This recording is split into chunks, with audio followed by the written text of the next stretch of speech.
What is up, guys? Welcome back to another video. I hope you guys are doing great today. I have a little statement that I want to make, and that is that I absolutely hate the fact that all platforms have turned towards short form video such as shorts, reels, TikToks. And if you're one of those people, similarly to me, who still enjoys taking and posting your photos, you're kind of out of luck. But if regardless of all of these things, you still keep taking photos and you want to learn how to edit them better, then this video is definitely for you. First things first, this video is sponsored by Luminar Neo. I want to thank them for continuously working with me here on my channel for the past couple of years, and I will show you how easy it is to transform completely your drone photos from boring to epic in a matter of minutes or even seconds. Really depends how quick we are with the sliders. But one thing I want to really emphasize is when it comes to Luminar Neo, they have a lot of AI features, a lot of little things that will help you quickly get the job done. But with one huge disclaimer, you should not go overboard with any of these things. You need to keep it simple so you can still have a photo that is realistic, it looks great, and doesn't scream AI. I think this is a very important topic that needs to be discussed because we don't want to just drop our photos in a software and to have the software spit them out as polished little gems that look very artificial. That's not the goal. The goal is to quickly edit and still get great results, but being moderate with what you're adding, what you're doing to the photo, because nobody wants these polished AI photos that we keep seeing everywhere. We want to have them realistic, but with a little touch, a little pinch of greatness added to them. I think this is a great description of what Luminar Neo can do for your drone photos. And with that being said, let's get straight to editing. So here we are in Luminar Neo's interface, very familiar place, and without wasting any time, let's get straight into editing the first shot that I have in mind for this tutorial. So first we'll start with this one. This is a shot that I recently took in Romania with the Mavic 3 Pro, and I'm really happy with how this turned out. Unfortunately, I'm not too happy with how the water turned out because it looks very bland, it looks like a swamp, and it could be better. So what we can do is first, of course, we need to crop this photo. I always start by cropping the photo in 4:5 aspect ratio for Instagram, which is where I post the majority of my photos. And now we have the freedom to really decide how we want to crop and frame this photo. So for me, I'm not really a big fan of these little two islands here. I don't want to have them in my photo as they will be a little bit distracting if I crop it like this. I don't want these edges to be visible. So for that, we will just shrink it down a little bit. And I think I will use it like so, something like this. So we have a good middle ground between the water and the forest. So let's just crop it like this. And now we end up with something that looks great, but it can definitely be better. And this is where Luminar Neo can really help you with your drone photos. One thing I really like is Water Enhancer. This is a new feature which can really save the photo in this occasion. So if we go and slide this amount slider, nothing happens because we need to kind of make a mask showing the software where the water is. Sometimes it detects it automatically, sometimes it doesn't. Because of all of these reflections, probably it doesn't know it's water. So what we can do is adjust the size of our brush here, adjust the softness and the strength and the feather, the depth.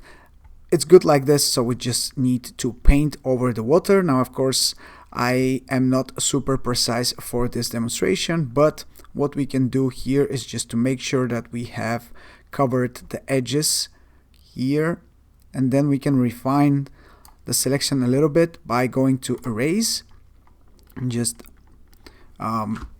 lowering the size of the brush by clicking on the minus button on your keyboard, and then just making sure nothing from the forest is being selected.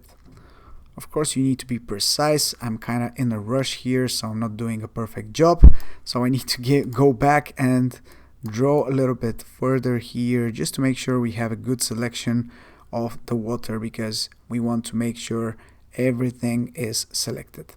Now that this is selected, we can go and adjust the amount. We need to select this a little bit better. Adjust the green, the blue, and we can make this water a little bit more green, a little bit more blue. Personally, I want it to be a little bit more blue. I don't want any green in my photo, as it looks a little bit more like a swamp, so we don't want that. So we can adjust the brightness, the contrast. Just play with the sliders, don't be afraid to do it. Go and make it a little bit more blue, and things are coming together, not yet, but they will get better. We can adjust the depth here, which kind of makes our selection a little bit more blue. And of course we can play with the brightness and the contrast just a little bit more. I love these shadows right here, which are the ones from the trees themselves. They look really, really nice with the edges showing, so I want to emphasize on them a little bit more. So we can just play with the sliders a little bit, and then once we do that, we can go back to our enhanced AI, which is again a feature that can really make a difference, and that just kind of adds a little bit of contrast to the whole image. As you can see, if we go all the way, you will see what the slider does. And one thing I will encourage you to do, if you are using Luminar Neo with all of these sliders, adjust them to the maximum so you see what they do. If you only do it like this, you will not see what this slider is actually doing. So make sure you go all the way up until it's really, really strong so you can see what this slider is all about, and then start lowering it until it looks good. Now we don't want to overdo anything here, because it's not going to look natural. It's going to be very artificial. Now I will go to develop, drop the exposure a little bit, as I think it's needed. Now one thing I always do is to go to color, which is right here, and especially with the trees, I want to play with their color, so I will adjust the saturation of the green. I will actually desaturate the green, but when it comes to the hue of the green, I will change it to something like this, and then I will drop the luminance of the green as well, something like this, not too much. And we will do something similar with the blue. So the blue can get a little bit darker, it can be maybe a little bit more saturated, not too much. We don't want to have something like this, but at the same time we want to showcase that this is water, because with these reflections it can be a little confusing. We will take away purple and magenta from this photo. We don't want to have any of these colors in the shot, and of course we can just play with the rest of the colors, adjust their saturation and luminance, and the photo is turning to something completely different already. Now with the blue, we can make it something like this, a little bit more teal or a little bit more purple. I will go towards the teal just a little bit. Here we don't have that many cyan colors, so if we do, I want to drop them down a little bit, not too much, because it's going to affect this water current, which we don't really want. So let's just keep it like this. Hopefully it looks natural, and I just want to have a little bit more contrast. So now we can go to structure AI, which will add a little bit of sharpness and also contrast to the whole image. So just a little bit, like I said, go to 100 to see what it does, and then lower it to the amount you want. If we go and see what we did, it's just a little bit of contrast here on this line between the trees and the water, and in the water itself. So now if we check before and after, I think the image speaks for itself. This little change that we did on the water, I think it's very, very much needed, and it changes dramatically the look and the feel of this shot. Now you immediately know this is water. whereas with this, it wasn't really that easy to tell. So now let's move on to the second image that I want to edit for this little tutorial. So this is one of the shots that I took. As you can see, it's not cropped properly because I took a photo of the left side of this castle, and then the next shot is a photo of the right side of this castle. It's in vertical orientation because this photos have been taken on the Mini 4 Pro, as you can see also here, and this is the great thing about the Mini 4 Pro and the vertical orientation of the camera. If you're going to post on social media like Instagram, you want to have vertical photo that has a lot of detail in it. So when taking photos in a vertical orientation, you can take a few and then stitch them together in a little panorama, which is what we're going to do right now. So make sure you select all of the photos that you want to stitch and then just drag them here to panorama stitching and press start. Before pressing start, you can check the settings, which are checked, all of them here: chromatic aberration reduction, distortion correction, and devignetting. We don't want any of these things to happen, so make sure you check these settings and then press start. Now the software has stitched our two photos together and we have a perfect view of this castle with the left side visible, the right side visible, and we have some more details on the top and the bottom of the photo. We can go through all of these different views here, which have different stitching options, so make sure you select the one that works best for you. I personally think this third one looks best in this scenario, so I will just press on continue, and then once we're happy with our cropping, we can go and press crop and then save. When we do that, we can start editing our photo, so make sure you go to the edit panel. First thing we always do, crop it 4:5. For Instagram, as you can see, it cropped just a little bit from the top and bottom portion of the photo, and then we can press apply. For this photo, it's already looking great, but there are a couple of things that we can do. One thing that I immediately notice is that this castle is a little bit overexposed. That's something that the Mini 4 Pro does all the time, so it's kind of normal, but at the same time it's a little bit annoying. So let's just go to develop, maybe drop the whole exposure of the photo just a little bit, apply some smart contrast, lower the highlights just a tiny bit, so we can see these white portions are not that white anymore. At the same time, we don't want that, so just drop the highlights a little bit and maybe also the shadows also a little bit, and then we can drop the whites as well.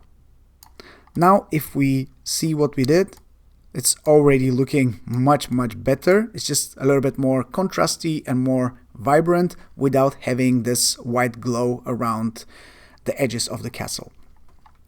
Next, what we can do is, I'm not too happy. I mean, I'm okay with the sky as it is, but it's just a little bit bland. So I will just take advantage of something that Luminar Neo has to offer, which is Sky AI. Now, don't get me wrong, this is a great tool, but it could destroy your photo if you misuse it. So if you do something like this, for example, where obviously you are adding a sky that doesn't have anything in common with the rest of the shot, it's pointless to do it, and you can really destroy the look of your photo by doing something like this. But at the same time, if you are going for more natural look, something that will just look normal on your photo, because you didn't have any clouds in the sky, but you want to have something so it doesn't look that bland, maybe you can do something like this. For example, this sky I think looks good. It doesn't take away from the main portion of the photo, which is the castle, and it's not distracting, and at the same time it looks great. I think when compared to the original sky, I think this just looks a little bit better. Now of course we can play with this, we can adjust its position, so maybe I'll do something like this. We can flip it if we want these the direction of the sky to be mirrored pretty much, and we can have so many different refinements to really make the sky fit our photo. But in this situation, I think it fits straight away because it's very similar to what we had in the first place. Now, I don't want any reflections to be added on from the sky to the photo. Sometimes this software does that depending on what type of surface you have on your photo. If you have water, it will add a little bit of reflection from the sky on it. It just doesn't work here, so we don't need that. And pretty much we don't need to do anything. The only thing I will do is to the general blue color which we have here on the photo, which is going to be in the color tab. And then I will go to luminance. I will drop the luminance of the sky to make it a little bit darker. And I'm already super happy with how this photo is looking. And some final adjustments that I will do will be here in the color harmony tab, which is something that I like. You can play with this and obviously adjust the colors and the strength of the saturation of the colors. With all of these sliders here, you can adjust the color contrast, which again could break your photo, so beware. But when you add just a tiny bit, I think it actually does wonders for the photo. You can split the color warmth between warm and cool. So if we want to have one portion of the photo being a little bit warmer and other portion of the photo a little bit colder, we can do that. So I will adjust the coldness of the sky, but definitely not move the warmth too much. And then finally, I think the most important part of this tab is the color balance, where you can adjust the balance between different colors. So for example, I want a little bit less, or should I say a little bit more red in the shadows, but I will counter that with a little bit more green,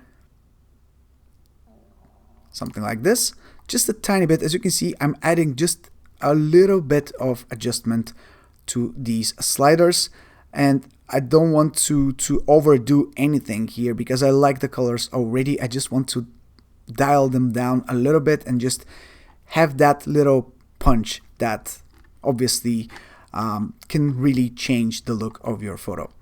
And if we go to before and after, you will see that with these small corrections that we did, we are making a dramatic difference. Look at how bright this photo is and how much the castle is like shining with this white, and look how good it looks now with a little bit of warmth added to it. With a small amount of adjustments, we have made a drastic difference to this photo while still keeping the natural look that doesn't look overdone, doesn't look like it's made by AI, and doesn't look like you've added and slapped 100 filters on it. I think it looks natural, and I really love the final result.